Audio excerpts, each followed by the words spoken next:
ওষুধ যেমন মুখে দিতে হবে তবে ক্রিয়া করবে, তেমন তোমার খেয়ালটা দিতে হবে মনের দিকে, বাইরের দিকে না।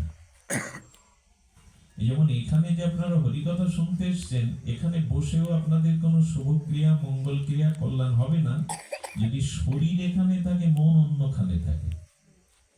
এখানে আসাটা একটা অপরাধে জড়িয়ে যাবেন আপনি।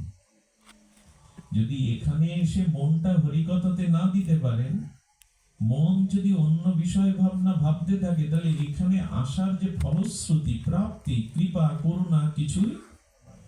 কারণ ওই যে বললাম, ভালো মন্দ, মুক্তি, বন্ধন সব মনের, দেহের না।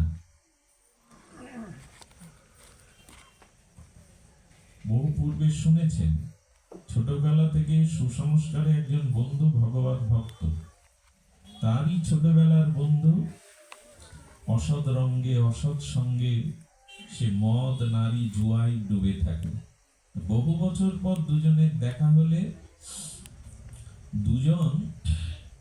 দুজনের দিকে টানছে, স্বভাবের দিকে টানে।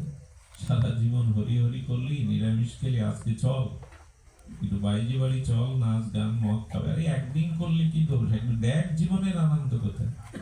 বলছে তুই আমার সাথে একটু কীর্তনে চল, ভাগবত পাঠে চল, একটা দিন অন্তত ভাগবত আনন্দ কাকে বলে একটু উপলব্ধি করবি, চল।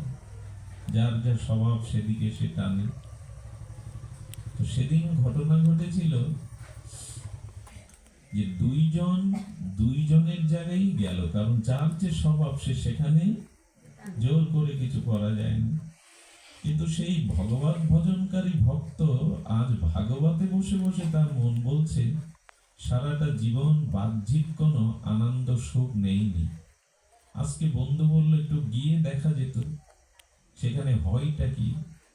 একটু তো মানুষ হয়ে এসেছি জগতে, একটু তো বাহ্যিক আনন্দ নিতে হতো। ও বসে বসে ওই বন্ধুর যে ক্রিয়া ওই চিন্তা করছে, আর যিনি পতিতালয়ে মদের পাত্র হাতে, সে চিন্তা করছে জীবনের একটা দিনও যদি বন্ধু যেখানে হরিকথা শুনে সাধুসঙ্গ করে, একটা দিনও যদি সেখানে আমরা যাওয়া উচিত ছিল। মনটা ওখানেই পড়ে আছে, গ্লাস হাতে নিয়েছি কিন্তু মনটা পড়ে আছে।